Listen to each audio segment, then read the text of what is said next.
Hello everyone, welcome back to Chandana Vijay vlogs. ಹೇಗಿದ್ದೀರಾ ಎಲ್ಲರೂ? I hope you all are good. ನಾನು ಕೂಡ ಅಷ್ಟೇ ತುಂಬಾನೇ ಚೆನ್ನಾಗಿದ್ದೀನಿ. ಕ್ರಿಸ್ಮಸ್ ಪ್ರಿಪರೇಷನ್ ಬ್ಲಾಗ್ ನ ನೀವು ಆಲ್ರೆಡಿ ನೋಡಿದ್ದೀರಾ. ಇದಾದ್ಮೇಲೆ ನಾವು ಊರಿಗೆ ಹೋಗ್ತಾ ಇದ್ದೀವಿ ಅಂತ ಹೇಳಿದ್ನಲ್ವಾ. ಸೊ ಊರಿಗೆ ಬಂದ್ಮೇಲೆ ಏನೆಲ್ಲ ಮಾಡಿದ್ವಿ, ಹೇಗೆಲ್ಲ ಸೆಲೆಬ್ರೇಟ್ ಮಾಡಿದ್ವಿ ಅನ್ನೋಂಥದ್ದನ್ನ ಕಂಟಿನ್ಯೂಷನ್ ವ್ಲಾಗ್ ಆಗಿ ಇದನ್ನ ಅಪ್ಲೋಡ್ ಮಾಡ್ತಾ ಇದ್ದೀನಿ. ರಿಯಲಿ ಸಾರಿ ತುಂಬ ಲೇಟಾಗಿ ಅಪ್ಲೋಡ್ ಮಾಡ್ತಿರೋದಕ್ಕೆ. ಏನಂತಂದರೆ ನನ್ನ ಹಸ್ಬೆಂಡ್ ಫೋನಲ್ಲಿ ಇದನ್ನು ನಾವು ಶೂಟ್ ಮಾಡಿದ್ದು ಈ ವಿಡಿಯೋಸ್ ಎಲ್ಲ. ಸೊ ಅವ್ರು ಬ್ಯುಸಿ ಆಗಿದ್ದ ಕಾರಣ ಅಪ್ಲೋಡ್ ಮಾಡೋಕ್ಕಾಗಿರಲಿಲ್ಲ. ಕ್ರಿಸ್ಮಸ್ ದಿವಸ ನಾವು ಮಟನ್ ಬಿರಿಯಾನಿನ ಮಾಡಿಸಿದ್ವಿ. ಸೊ ಅದರದ್ದು ವಿಡಿಯೋನ ನಾನು ಇವಾಗ ಶೇರ್ ಮಾಡ್ತಿರೋವಂಥದ್ದು. ಆ್ಯಕ್ಚುಲಿ ನಾನು ಒಳಗಡೆ ಇದ್ದೆ, ನಾನು ಬರೋಷ್ಟಕ್ಕೆ ಇವರು ಸ್ಟಾರ್ಟ್ ಮಾಡ್ಕೊಂಡು ಬಿಟ್ಟಿದ್ರು ಅಡುಗೆನ.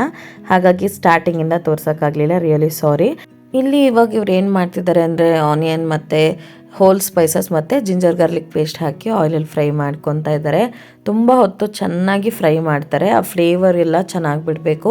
ಫುಲ್ಲು ಬ್ರೌನ್ ಕಲರ್ ಆಗಬೇಕು. ಆನಿಯನ್ ಸೀದೋಗಬಾರ್ದು, ಬಟ್ ಬ್ರೌನ್ ಕಲರ್ ಆಗಿ ಟೇಸ್ಟ್ ಬಿಡಬೇಕು. ಅಲ್ಲಿವರೆಗೂ ಚೆನ್ನಾಗಿ ಫ್ರೈ ಮಾಡ್ಕೊತಾ ಇದ್ದಾರೆ. ತುಂಬ ನೀಟಾಗಿ ಚೆನ್ನಾಗಿ ಮಾಡಿಕೊಡ್ತಾರೆ ಇವರು. ಆಲ್ಮೋಸ್ಟ್ ಎಲ್ಲ ಫಂಕ್ಷನ್ಗಳಿಗೂ ನಮ್ಮ ಅಕ್ಕ ಅವ್ರ ಮನೆಯಲ್ಲಿ ಬರ್ಡೇ, ಆ್ಯನಿವರ್ಸರಿ ಎಲ್ಲದಕ್ಕೂ, ಕ್ರಿಸ್ಮಸ್ಗೆ, ನ್ಯೂ ಇಯರ್ಗೆಲ್ಲ ಇವರೇ ಬಂದು ಅಡುಗೆ ಮಾಡಿಕೊಡೋವಂಥದ್ದು. ಇವಾಗ ಮೆಂತ್ಯ ಸೊಪ್ಪು, ಅರಿಶಿನ ಪುಡಿ ಮತ್ತು ಚಿಲ್ಲಿ ಪೌಡರ್ನ ಹಾಕ್ಕೊಂಡು ಫ್ರೈ ಮಾಡ್ಕೋತಾ ಇದ್ದಾರೆ. ಮುಸ್ಲಿಂ ಸ್ಟೈಲ್ ಮಟನ್ ಬಿರಿಯಾನಿ ನಾನು ನಮ್ಮ ಚಾನಲಲ್ಲಿ ಯಾವತ್ತೂ ಅಪ್ಲೋಡ್ ಮಾಡಿರಲಿಲ್ಲ. ಸೊ ಇವಾಗ ಅಪ್ಲೋಡ್ ಮಾಡೋಣ ಅನ್ನಿಸ್ತು, ಹಾಗಾಗಿ ವಿಡಿಯೋ ಮಾಡ್ಕೊತಿದ್ದೀನಿ ಅಷ್ಟೇ. ಸ್ಟಾರ್ಟಿಂಗಿಂದ ವಿಡಿಯೋ ಮಾಡಿದ್ದಿದ್ರೆ ಇನ್ನೂ ಕ್ಲಾರಿಟಿ ಇರ್ತಾಯಿತ್ತು. ಇಲ್ಲಿ ಎಷ್ಟು ಅಳತೆ ಅಂತ ಹೇಳೋಕ್ಕಾಗಲ್ಲ, ಯಾಕಂದರೆ ಅವರು ಒಂದು ಅಂದಾಜಲ್ಲಿ ಒಂದು ಕಣ್ಣು ಅಳತೆನಲ್ಲಿ ಮಾಡಿಬಿಡ್ತಾರಲ್ವ. ಸೊ ನಮಗೆ ಇಷ್ಟೇ ಅಂತ ಹೇಳೋಕ್ಕೆ ಗೊತ್ತಾಗಲ್ಲ.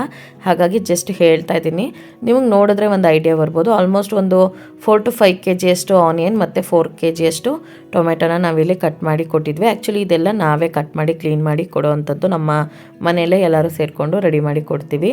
ನಾನು, ಶ್ವೇತಾ ಮತ್ತು ನಮ್ಮ ಹಸ್ಬೆಂಡ್ ಆಗಿರ್ಬೋದು ಮತ್ತು ಮಕ್ಕಳೆಲ್ಲ ಸೇರಿಕೊಂಡು ಇದನ್ನು ರೆಡಿ ಮಾಡಿ ಕ್ಲೀನ್ ಮಾಡಿ ಕೊಟ್ಟಿದ್ವಿ. ಗ್ರೀನ್ ಚಿಲ್ಲಿ ಮತ್ತು ಪುದೀನ, ಕೊತ್ತಂಬರಿ, ಪಾಲಕ್, ಮೆಂತೆ ಇದೆಲ್ಲನೂ ಕೂಡ ಹಾಕಿ ಇವಾಗ ಫ್ರೈ ಮಾಡ್ಕೊತಾ ಇದ್ದಾರೆ. ಮೆಂತೆ ಆಲ್ರೆಡಿ ಫಸ್ಟೇ ಹಾಕ್ಕೊಂಡಿದ್ರಲ್ವ. ಸೊ ಇವಾಗ ಪುದೀನ, ಕೊತ್ತಂಬರಿ ಸೊಪ್ಪು ಮತ್ತು ಪಾಲಕ್ ಸೊಪ್ಪನ್ನ ಹಾಕ್ಕೊತಾ ಇದ್ದಾರೆ. ಪಾಲಕ್ ಮತ್ತು ಮೆಂತೆ ಹಾಕೋದ್ರಿಂದ ಇವರ ಒಂದು ಬಿರಿಯಾನಿ ಬಂದು ಟೇಸ್ಟ್ ಚೆನ್ನಾಗಾಗುತ್ತೆ ಅನ್ನೋದು ಇವರ ಒಂದು ನಂಬಿಕೆ. ಹಾಗಾಗಿ ಇವರು ಈ ಥರ ಹಾಕ್ಕೊತಾರೆ. ಕೆಲವರು ಪಾಲಕ್ಕೆಲ್ಲ ಯೂಸ್ ಮಾಡಲ್ಲ ಬಿರಿಯಾನಿಗೆ. ನಮಗೆ ಗೊತ್ತಿರೋ ಪ್ರಕಾರ ನಾವೆಲ್ಲ ಹಾಕೋಲ್ಲ ಆಲ್ಮೋಸ್ಟು. ಬಟ್ ಇವರು ಮುಸ್ಲಿಂ ಸ್ಟೈಲ್ ಬಿರಿಯಾನಿನಲ್ಲಿ ಹಾಕ್ತಾರೆ. ಇವಾಗ ಚಿಲ್ಲಿ ಪೌಡರ್ ಎಲ್ಲ ಮತ್ತು ಇನ್ನೊಂದು ಸ್ವಲ್ಪ ಅಳತೆ ನೋಡ್ಕೊಂಡು ಹಾಕ್ಕೊತಾ ಇದ್ದಾರೆ. ಇದ್ರ ಜೊತೆಗೆ ಗರಂ ಮಸಾಲ, ಬಿರಿಯಾನಿ ಮಸಾಲ, ಈ ಥರ ಎಲ್ಲ ಪೌಡರ್ಗಳನ್ನು ಸೇರಿಸ್ಕೊಂಡು ಮಿಕ್ಸ್ ಮಾಡ್ಕೊತಾ ಇರೋವಂಥದ್ದು. ಈ ಥರ ಫ್ರೈ ಮಾಡ್ತಿರ್ಬೇಕಾದ್ರೆ ಒಂದು ಒಳ್ಳೆ ಘಮ ಬರುತ್ತೆ. ಫ್ಲೇವರ್ ತುಂಬ ಅಂದರೆ ತುಂಬಾ ಚೆನ್ನಾಗಿರುತ್ತೆ. ಸೌದೆ ಒಲೆಯಲ್ಲಿ ಮಾಡಬೇಕು ಅಂತ ಪ್ಲ್ಯಾನ್ ಮಾಡಿದ್ವಿ. ಬಟ್ ಮನೆಯೆಲ್ಲ ಹೊಸ್ದಾಗಿ ಪೇಂಟ್ ಮಾಡಿದ್ರಿಂದ ಮನೆ ಮುಂದೆ ಒಲೆಯಲ್ಲಿ ಅಡುಗೆ ಮಾಡಿದ್ರೆ ಎಲ್ಲ ಪೇಂಟ್ ಎಲ್ಲ ಹಾಳಾಗುತ್ತೆ ಅಂತ ಹೇಳಿಬಿಟ್ಟು ಬೇಡ ಅಂತ ಕೊನೆಗೆ ಸ್ಟವಲ್ಲಿ ಮಾಡ್ತಾ ಇರೋವಂಥದ್ದು. ಒಲೆನಲ್ಲಿ ಮಾಡಿದ್ರೆ ಇನ್ನೂ ಚೆನ್ನಾಗಿರುತ್ತೆ ಬಿರಿಯಾನಿ ಟೇಸ್ಟ್. ಇವಾಗ ಬಿರಿಯಾನಿ ಪೌಡರ್, ಗರಂ ಮಸಾಲೆ ಇದೆಲ್ಲನೂ ಹಾಕ್ಕೊಂಡು, ಧನಿಯಾ ಪೌಡರ್ ಎಲ್ಲ ಹಾಕ್ಕೊಂಡು ಮಿಕ್ಸ್ ಮಾಡಿಕೊಂಡು ಇದಕ್ಕೆ ಉಪ್ಪನ್ನು ಹಾಕ್ಕೋತಾ ಇದ್ದಾರೆ ರುಚಿಗೆ. ಇವರೆಲ್ಲ ಆಲ್ಮೋಸ್ಟು ಕಲ್ಲುಪ್ಪನ್ನೇ ಯೂಸ್ ಮಾಡ್ತಾರೆ. ದೊಡ್ಡ ದೊಡ್ಡ ಅಡುಗೆ ಮಾಡೋವಂಥವ್ರು ಚೆಫ್ ಎಲ್ಲ ಬಂದುಬಿಟ್ಟು ಕಲ್ಲುಪ್ಪನ್ನೇ ಯೂಸ್ ಮಾಡ್ತಾರೆ. ಅದ್ರದ್ದು ಟೇಸ್ಟ್ ತುಂಬ ಚೆನ್ನಾಗಿ ಕೊಡುತ್ತೆ ಅಂತ. ಈ ಟೈಮಲ್ಲಿ ಕೆಲವರು ಟೇಸ್ಟಿಂಗ್ ಸಾಲ್ಟ್ನ ಹಾಕ್ತಾರೆ ಜೊತೆಯಲ್ಲಿ. ಮುಸ್ಲಿಂ ಸ್ಟೈಲ್ ಬಿರಿಯಾನಿನಲ್ಲೇ ಹೋಟೆಲಲ್ಲಿ ಅಥವಾ ರೆಸ್ಟೋರೆಂಟಲ್ಲಿ ನಾವು ತಿಂದರೆ ಟೇಸ್ಟಿಂಗ್ ಸಾಲ್ಟ್ನ ಹಾಕಿರ್ತಾರೆ. ಮನೆಯಲ್ಲೆಲ್ಲ ಮಾಡುವಾಗ ಯಾರೂ ಹಾಕಲ್ಲ. So tasting salt almost avoid ಮಾಡೋದು ಒಳ್ಳೆಯದೇ. ನಾವು ಮನೆ ಮುಂದೆ ಈ ರೀತಿ ಶಾಮಿಯಾನ ಹಾಕಿ ಅದರಲ್ಲಿ ಅಡುಗೆ ಮಾಡ್ತಾ ಇರೋವಂಥದ್ದು. ಈ ಸಲ ಎಲ್ಲ ಸಲಕ್ಕಿಂತನೂ ತುಂಬ ಗ್ರ್ಯಾಂಡಾಗಿ, ತುಂಬ ಡಿಫ್ರೆಂಟಾಗಿ ಮಾಡಿದ್ವಿ ಅಂತಲೇ ಹೇಳ್ಬೋದು. ವರ್ಷಕ್ಕಿಂತ ವರ್ಷ ಡಿಫ್ರೆಂಟಾಗಿ ಹೋಗ್ತಾ ಇದ್ರೆ ಚೆನ್ನಾಗಿರುತ್ತಲ್ವ. ಹಾಗಾಗಿ ಒಂದು ವರ್ಷಕ್ಕಿಂತ ಇನ್ನೊಂದು ವರ್ಷ ಚೆನ್ನಾಗಿ ಡಿಫ್ರೆಂಟಾಗಿ ಮಾಡೋಣ ಅಂತ ಹೇಳಿಬಿಟ್ಟು ಈ ರೀತಿಯಾಗಿ ಒಂದು ಪ್ಲ್ಯಾನ್ನ ಮಾಡ್ಕೊಂಡಿದ್ವಿ. ಇದೆಲ್ಲ ಆಲ್ಮೋಸ್ಟ್ ನಮ್ಮ ಭಾವದೇ ಪ್ಲ್ಯಾನು. ಸೊ ಅವರು ಹೇಗೆ ಪ್ಲ್ಯಾನ್ ಮಾಡ್ಕೊಂಡಿದ್ರು ಅದೇ ರೀತಿ ಎಕ್ಸಿಕ್ಯೂಟ್ ಮಾಡಿದ್ದಾರೆ ಅಷ್ಟೇ. ಇವರು ಪ್ರೊಫೆಷ್ನಲ್ ಕುಕ್ ಅಲ್ಲ. ಇವರು ಆ್ಯಕ್ಚುಲಿ 4-wheeler ಡ್ರೈವರ್. ಇವ್ರದ್ದೇ ಓನ್ ವೆಹಿಕಲ್ ಇದೆ, ಅದನ್ನು ಇವರು ಟ್ರೈ ಮಾಡೋದು.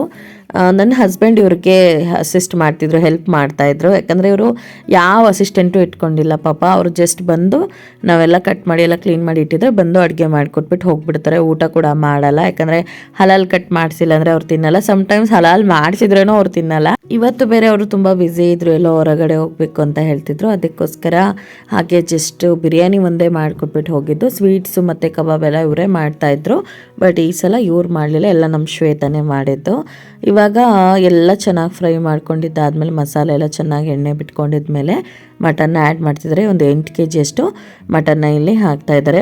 ಮಟನ್ನ ಬಂದು ನಮ್ಮ ಅಕ್ಕ ಅವ್ರ ಸೊಸೆನೇ ಊರಲ್ಲಿ ಬೆಳೆಸಿದ್ರು. ಇದಕ್ಕೋಸ್ಕರ ಅಂತಲೇ ಕ್ರಿಸ್ಮಸ್ಗೆ ಅಂತಲೇ ಹೋದ ವರ್ಷದಿಂದ ಬೆಳೆಸಿ ಸಾಕ್ತಾಯಿದ್ರು. ಸೊ ಅಲ್ಲಿಂದನೇ ತೊಗೊಂಡು ಬಂದು ಫ್ರೆಶ್ ಆಗಿ ಕಟ್ ಮಾಡಿ ಮಿಡ್ ನೈಟಲ್ಲೇ ಎಲ್ಲ ಕಟ್ ಮಾಡಿ ರೆಡಿ ಮಾಡಿಬಿಟ್ಟು ಆಮೇಲೆ ಇವಾಗ ಬೆಳಗ್ಗಿನ ಜಾವ ಅಡುಗೆ ಮಾಡ್ತಿರೋದು. ನಾನು ನನ್ನ ಹಸ್ಬೆಂಡ್ ಅವ್ರ ಜೊತೆನೇ ಮಾತಾಡ್ಕೊಂಡು ಇದ್ವಿ. ನನಗೆ ಕೈಯಲ್ಲಿ ಟೇಸ್ಟ್ ನೋಡೋಕ್ಕೆ ಅಂತ ಸ್ವಲ್ಪ ಕೊಟ್ಟರು. ನನಗೆ ಬಿಸಿಗೆ ಕೈಯೇ ಸುಟ್ಬಿಡ್ತು ತುಂಬ. ಅದಕ್ಕೆ ಅಯ್ಯೋ ನಾನು ಯಾಕಾದರೂ ಇಸ್ಕೊಂಡು ಅಂದ್ಕೊಂಡು ನೀವು ತುಂಬ ಸುಡೋದನ್ನೇ ಕೊಟ್ರಿ ಅಂತ ಫನ್ನಿಯಾಗಿ ಮಾತಾಡ್ತಾ ಇದ್ವಿ. ಇವರು ಆಲ್ಮೋಸ್ಟ್ ನಮಗೆ ಕ್ಲೋಸ್ ಫ್ರೆಂಡ್ ಆಗಿಬಿಟ್ಟಿದ್ದಾರಲ್ವ, ಹಾಗಾಗಿ ನಮಗೇನು ಹೆಸಿಟೇಷನ್ ಆ ಥರ ಎಲ್ಲ ಏನು ಅನಿಸಲ್ಲ. ತುಂಬ ಫನ್ನಿಯಾಗಿ ಟೈಮ್ ಸ್ಪೆಂಡ್ ಮಾಡ್ತೀವಿ ಅವ್ರ ಜೊತೆಯಲ್ಲಿ. ಮನೆ ಶಿಫ್ಟಿಂಗ್ ಟೈಮಲ್ಲೂ ಕೂಡ ಇವ್ರ ಬ್ರದರ್ ಗಾಡಿನೇ ನಮಗೆ ಕಳಿಸಿದ್ದು. ನಾನು ಹೇಳಿದ್ನಲ್ವ ನಮ್ಮ ಭಾವ ದೊಡ್ಡ ಗಾಡಿನ ಬುಕ್ ಮಾಡಿಬಿಟ್ಟಿದ್ದಾರೆ ಅಂತ. ಸೊ ಅದು ಇವರ ಸ್ವಂತ ತಮ್ಮಂದೇನೆ. ಅವರೇ ಬಂದು ನಮಗೆ ಮನೆ ಶಿಫ್ಟ್ ಮಾಡೋಕ್ಕೆಲ್ಲ ಹೆಲ್ಪ್ ಮಾಡಿಕೊಟ್ಟಿದ್ದು. ಇವಾಗ ನೀರನ್ನು ಹಾಕ್ತಾ ಇದ್ದಾರೆ. ಇದು ದೊಡ್ಡ ಪಾತ್ರೆ ಆಯಿತಾ, ಇದೊಂದು 40 kg ಎಷ್ಟು ಹಿಡಿಯೋವಂಥದ್ದು ದೊಡ್ಡ ಪಾತ್ರೆ.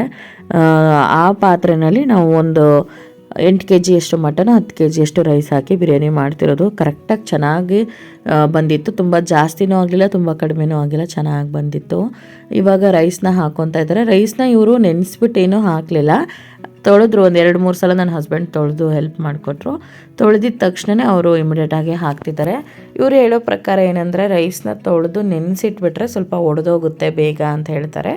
ಬಾಸುಮತಿ ಮತ್ತು ಇದನ್ನು ಜೀರಿಗೆ ಸಾಂಬಾರು ರೈಸ್ ಎರಡೂ ಮಿಕ್ಸ್ ಮಾಡಿದ್ದಾರಲ್ವ, ಸೊ ಒಂದೊಂದಕ್ಕೆ ಕುಕ್ಕಿಂಗ್ ಟೈಮು ಸ್ವಲ್ಪ ಡಿಫ್ರೆಂಟ್ ಇರುತ್ತೆ.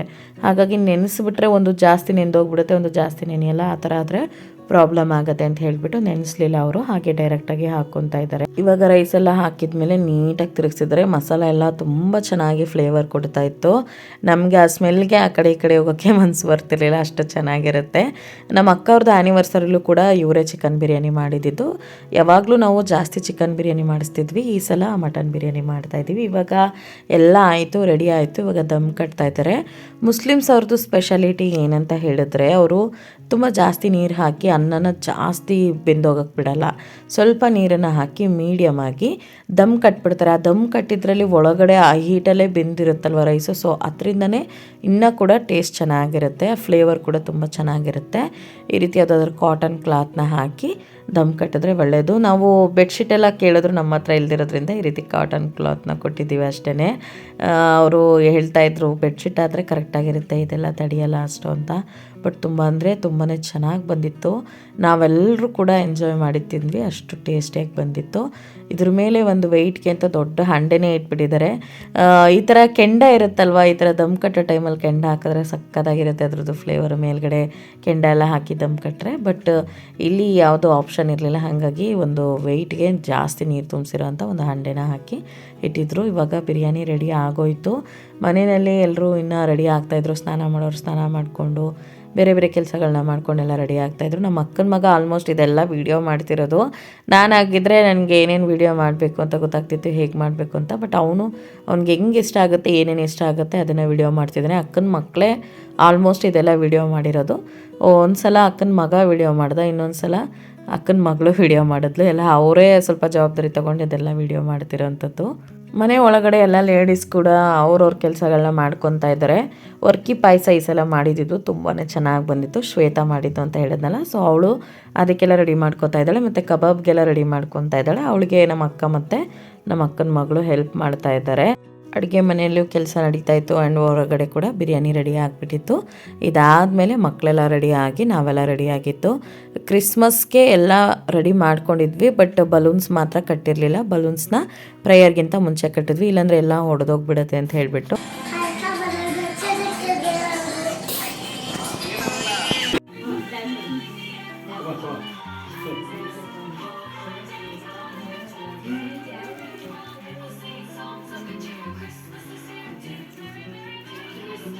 ಪ್ರೇಯರ್ ಎಲ್ಲ ಆದಮೇಲೆ ಲಾಸ್ಟಲ್ಲಿ ಈ ಥರ ಮಕ್ಕಳದು ಎಂಟರ್ಟೈನ್ಮೆಂಟ್ ಪ್ರೋಗ್ರಾಮ್ ಇತ್ತು. ಸುಮ್ಮನೆ ಎಲ್ಲರೂ ನಿಂತ್ಕೊಂಡ್ಬಿಟ್ರೆ ಯಾರೋ ಶೈ ಫೀಲಿಂಗ್ ಮಾಡ್ಕೊಂಡು ಯಾರೂ ಡ್ಯಾನ್ಸ್ ಮಾಡಲಿಲ್ಲ. ಸಮೂಹಲ್ ಮಾತ್ರ ಫುಲ್ಲು ಎಲ್ಲರೂ ಎಂಟರ್ಟೈನ್ ಮಾಡ್ದೆ. ಪ್ರೇಯರ್ ಟೈಮಲ್ಲಿ ವೀಡಿಯೋ ಮಾಡೋಕ್ಕೆ ಯಾರೂ ಅಲೋ ಮಾಡಲ್ಲ, ಒಂದು ಪ್ರೆಸೆನ್ಸ್ ಇರುತ್ತೆ, ಅದು ಹಾಳಾಗ್ಬಿಡುತ್ತೆ ಅಂತ. ನಾನು ಕೂಡ ಇಷ್ಟಪಡಲ್ಲ, ಅದಕ್ಕೋಸ್ಕರ ಲಾಸ್ಟಲ್ಲಿ ಮಕ್ಕಳದು ಏನು ಪ್ರೋಗ್ರಾಮ್ ಇರುತ್ತೋ ಅದನ್ನು ಮಾತ್ರ ವೀಡಿಯೋ ಮಾಡಿ ಹಾಕ್ತಾಯಿದ್ದೀನಿ.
ಮಕ್ಕಳನ್ನ ಹಾಗೆ ನೋಡ್ತಾ ಟೈಮ್ ಸ್ಪೆಂಡ್ ಮಾಡ್ತಾ ಟೈಮ್ ಆಗಿದ್ದೆ ಗೊತ್ತಾಗಲಿಲ್ಲ. ಆಲ್ರೆಡಿ ಲಂಚ್ ಟೈಮ್ ಆಗೋಯಿತು.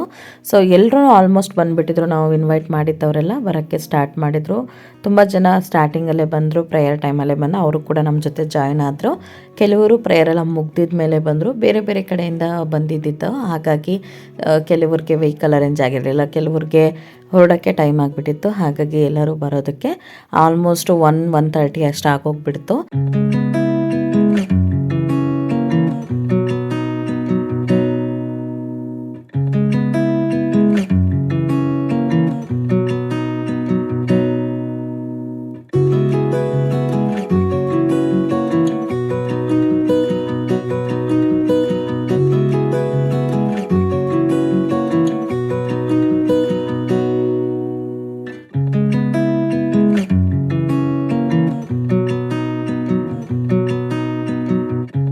ಈ ರೀತಿ ಹೊರಗಡೆ ಶಾಮಿಯಾನ ಹಾಕಿದ್ವಲ್ಲ, ಸೊ ಅಲ್ಲಿ ಎಲ್ಲರನ್ನೂ ದೊಡ್ಡವ್ರನ್ನೆಲ್ಲ ಕೂರಿಸಿದ್ವಿ ಊಟಕ್ಕೆ ಅಂತ ಹೇಳಿಬಿಟ್ಟು. ಮಕ್ಕಳನ್ನೆಲ್ಲ ಒಳಗಡೆ ಕೂರಿಸಿ ಊಟ ಹಾಕಿದ್ವಿ. ಸೊ ಬೇಗ ಆಗಿಬಿಡುತ್ತೆ ಅಂತ ಹೇಳಿಬಿಟ್ಟು ಈ ರೀತಿ ನೀಟಾಗಿ ಟೇಬಲೆಲ್ಲ ಹಾಕಿ ಅಲ್ಲೇ ಕ್ಲೀನಾಗಿ ಸರ್ವ್ ಮಾಡಿದ್ವಿ. ತುಂಬ ಚೆನ್ನಾಗಾಯಿತು ಅಂತಲೇ ಹೇಳ್ಬೋದು. ಮಿಸ್ ಮಾಡ್ಕೊಂಡವರೆಲ್ಲ ಈ ವ್ಲಾಗ್ ನೋಡಿದ್ರೆ ಅವ್ರಿಗೆ ಖಂಡಿತ ಬೇಜಾರಾಗುತ್ತೆ. ಯಾಕಂದರೆ ತುಂಬ ಇಷ್ಟಪಟ್ಟು ಇನ್ವೈಟ್ ಮಾಡಿದ್ವಿ. ಕೆಲವೊಬ್ಬರು ಮಿಸ್ ಆಗಿಬಿಟ್ರು. ನನ್ನ ಹಸ್ಬೆಂಡೇ ಎಲ್ಲನೂ ಸರ್ವ್ ಮಾಡಿ ಕೊಡ್ತಾ ಇದ್ದಿದ್ದು. ಅವ್ರು ಇದೆಲ್ಲ ಜವಾಬ್ದಾರಿ ಚೆನ್ನಾಗಿ ತಗೊತಾರೆ, ಮ್ಯಾನೇಜ್ ಮಾಡ್ತಾರೆ. ನಮ್ಮ ಭಾವ ಆಲ್ಮೋಸ್ಟ್ ಎಲ್ಲನೂ ಅವ್ರಿಗೆ ಜವಾಬ್ದಾರಿ ಕೊಟ್ಬಿಡ್ತಾರೆ. ಯಾಕಂದರೆ ಅವ್ರಿಗಿದೆಲ್ಲ ಸ್ವಲ್ಪ ಮ್ಯಾನೇಜ್ ಮಾಡೋಕ್ಕೆ ಗೊತ್ತು ಅಂತ ಹೇಳಿಬಿಟ್ಟು. ಈ ಸಲ ಪೇಂಟಿಂಗ್ ಆಗಿರ್ಬೋದು, ಮತ್ತು ಮನೆ ಕ್ಲೀನಿಂಗು ಮತ್ತು ಎಲ್ಲ ಡೆಕೋರೇಷನ್ ಎಲ್ಲದಕ್ಕೂ ನನ್ನ ಹಸ್ಬೆಂಡ್ ಹೆಲ್ಪ್ ಮಾಡಿದ್ರು. ಯಾಕಂದರೆ ಅವ್ರಿಗೆ ಸ್ವಲ್ಪ ಲೀವ್ ಇದ್ದಿದ್ದರಿಂದ. ನಮ್ಮ ಅಕ್ಕ ಅವ್ರ ಮನೆ ಪಕ್ಕನೇ ವಾಟರ್ ಪ್ಲ್ಯಾಂಟ್ ಇದೆ. 5 ರೂಪೀಸ್ ಹಾಕಿ ಮಿನರಲ್ ವಾಟ್ರ್ ಹಿಡ್ಕೊತೀವಲ್ಲ, ಸೊ ವಾಟರ್ ಪ್ಲ್ಯಾಂಟ್ ಇದೆ. ಸೊ ಆ ವಾಟರ್ ಪ್ಲ್ಯಾಂಟ್ ಒಳಗಡೆ ಬಿರಿಯಾನಿ ಪಾತ್ರೆ ಎಲ್ಲ ಇಟ್ಬಿಟ್ಟು ಈ ರೀತಿಯಾಗಿ ನಾವು ಪ್ಲೇಟಲ್ಲಿ ಹಾಕಿ ಸರ್ವ್ ಮಾಡಿಬಿಟ್ವಿ. ಯಾಕಂದರೆ ಈಸಿ ಆಗುತ್ತೆ ಆ್ಯಂಡ್ ಕ್ಲೀನಾಗೂ ಸರ್ವ್ ಮಾಡ್ಬೋದು ಅಂತ ಹೇಳ್ಬಿಟ್ಟು ಈ ರೀತಿ ಮಾಡ್ಕೊತಾ ಇದ್ದೀವಿ. ಬಂದವರೆಲ್ಲರೂ ತೃಪ್ತಿಯಾಗಬೇಕು ಅನ್ನೋದು ನಮ್ಮದು ಒಂದು ಮೇನ್ ಉದ್ದೇಶ ಇತ್ತು. ಗಾಡ್ಸ್ ಗ್ರೇಸ್ ಎಲ್ಲ ಕರೆಕ್ಟಾಗಿ ಚೆನ್ನಾಗಿ ಆಯಿತು. ನಾವೆಲ್ಲರೂ ಊಟ ಮಾಡಿದ್ದಲ್ದೆ, ಬಂದು ಇನ್ವೈಟ್ ಮಾಡಿದವರೆಲ್ಲ ಬಂದು ಊಟ ಮಾಡಿದ್ದಲ್ದಿರ ಅಕ್ಕಪಕ್ಕದವರೆಲ್ಲ ಬಂದು ಊಟ ಮಾಡಿದ್ರು. ಸುಮಾರು ಜನಕ್ಕೆ ಊಟನ ತುಂಬಿಸಿ ಕೊಟ್ವಿ. ತುಂಬ ಕಷ್ಟದಲ್ಲಿ ಇದ್ದವರು ಅಂಥವ್ರಿಗೆ ನಾವು ಸುಮಾರು ಜನಕ್ಕೆ ಊಟನ ಕೊಟ್ಟು ಕಳಿಸಿದ್ವಿ. ತುಂಬ ಜನ ಬಾಯಿ ಬಿಟ್ಟು ಕೇಳಿ ಇಸ್ಕೊಂಡೋದ್ರು. ತುಂಬ ಬ್ಲೆಸ್ಡ್ ಅನ್ನಿಸ್ತು ಈ ಸಲ. ಎಲ್ರಿಗೂ ಊಟ ಸಂತೃಪ್ತಿ ಆಗೋ ಥರ ದೇವರು ಒಂದು ದಯೆ ಸಿಕ್ತು ನಮಗೆ. ಒಬ್ಬ ಮನುಷ್ಯನಿಗೆ ಏನಿದ್ರೇನೋ ಊಟ ಕೊಡೋಷ್ಟು ತೃಪ್ತಿನ ಬೇರೆ ಏನೂ ಕೊಡೋಕ್ಕೆ ಸಾಧ್ಯ ಇಲ್ಲ. ಅದರಲ್ಲೂ ಈ ರೀತಿ ಒಂದು ಮಟನ್ ಬಿರಿಯಾನಿ ಆಗಿರ್ಬೋದು, ಕಬಾಬ್ ಆಗಿರ್ಬೋದು, ಒಂದು ಬೆಸ್ಟ್ ಕಾಂಬೋ. ನಾನ್ ವೆಜ್ ಯಾರ್ಯಾರು ಇಷ್ಟಪಡ್ತಾರೋ ಅವರೆಲ್ರಿಗೂ ತುಂಬ ಫೇವ್ರೇಟ್ ಅಂತಲೇ ಹೇಳ್ಬೋದು.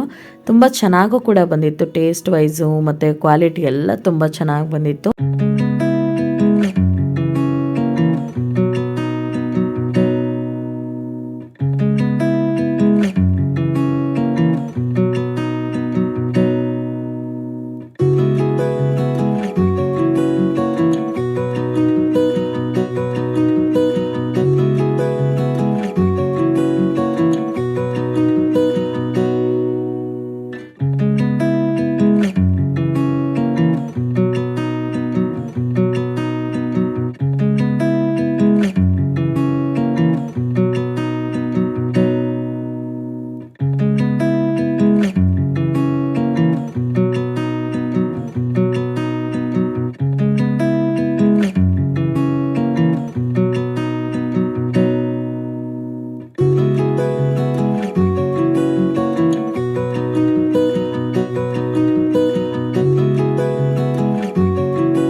ಇಲ್ಲಿ ತುಂಬ ಜನ ಸೇರಿದ್ವಲ್ವ, ಹಾಗಾಗಿ ತುಂಬ ಗಲಾಟೆ ಇತ್ತು, ಕ್ರೌಡ್ ಇತ್ತು. ಅದಕ್ಕೆ ಈ ವಿಡಿಯೋಗೂ ನಾನು ವಾಯ್ಸ್ ಓವರ್ನ ಮಾಡೋ ಥರ ಆಯಿತು.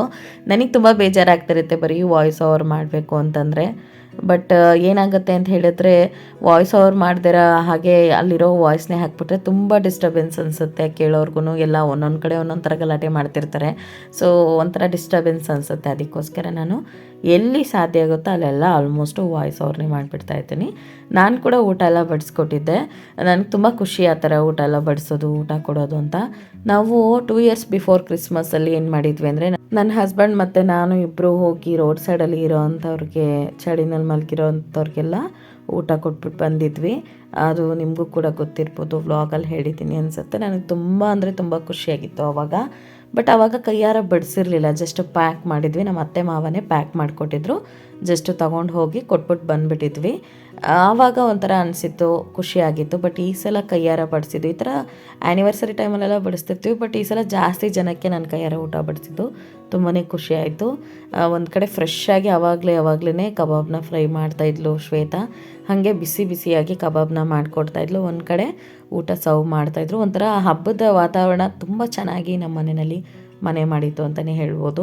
ಎಲ್ಲರೂ ಹೋದ್ಮೇಲೆ ನಾವು ಕೂಡ ಊಟ ಮಾಡಿಕೊಂಡು ಸ್ವಲ್ಪ ರಿಲ್ಯಾಕ್ಸ್ ಮಾಡಿದ್ವಿ. ಇದಾದಮೇಲೆ ಸಂಜೆ ಮನೆ ಒಳಗಡೆ ಹೆಂಗೆ ಕಾಣಿಸ್ತಿದೆ ಅನ್ನೋದನ್ನು ವಿಡಿಯೋ ಮಾಡ್ತಿದ್ದೀನಿ. ತುಂಬ ಅಂದರೆ ತುಂಬಾ ಬ್ಯೂಟಿಫುಲ್ಲಾಗಿ ಕಾಣಿಸ್ತಿತ್ತು. ನನಗೆ ಸಖತ್ ಇಷ್ಟ ಆಯಿತು. ಅದಕ್ಕೆ ಸ್ವಲ್ಪ ಇದನ್ನು ಕೂಡ ವಿಡಿಯೋ ಮಾಡ್ಕೊಳ್ಳೋಣ ಅಂತ ನಾನೇ ವಿಡಿಯೋ ಮಾಡ್ಕೊತಾ ಇದ್ದೀನಿ.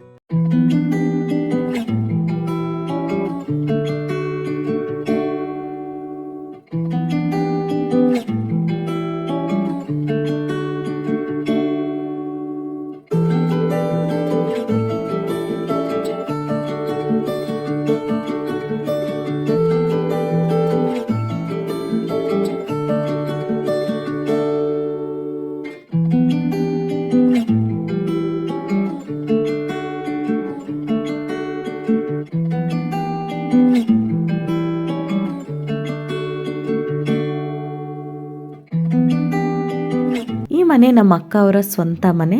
1.5 ತಿಂಗಳಲ್ಲೇ ಕಟ್ಟಿರೋಂಥ ಮನೆ. ಇದರದ್ದು ಡೀಟೇಲ್ಸ್ ಆಗಿರ್ಬೋದು, ಹೋಮ್ ಟೂರ್ ಆಗಿರ್ಬೋದು, ಆದಷ್ಟು ಬೇಗ ಮಾಡಿ ಇದ್ರ ಬಗ್ಗೆ ಮಾಹಿತಿನ ತಿಳಿಸ್ಕೊಡ್ತೀನಿ. ಯಾರೆಲ್ಲ ಕಡಿಮೆ ಬಜೆಟಲ್ಲಿ ಅರ್ಜೆಂಟಲ್ಲಿ ಮನೆ ಕಟ್ಟಬೇಕು ಅಂದ್ಕೊಂಡಿರ್ತೀರ ಅವ್ರಿಗೆ ಕೂಡ ಹೆಲ್ಪ್ ಆಗ್ಬೋದು.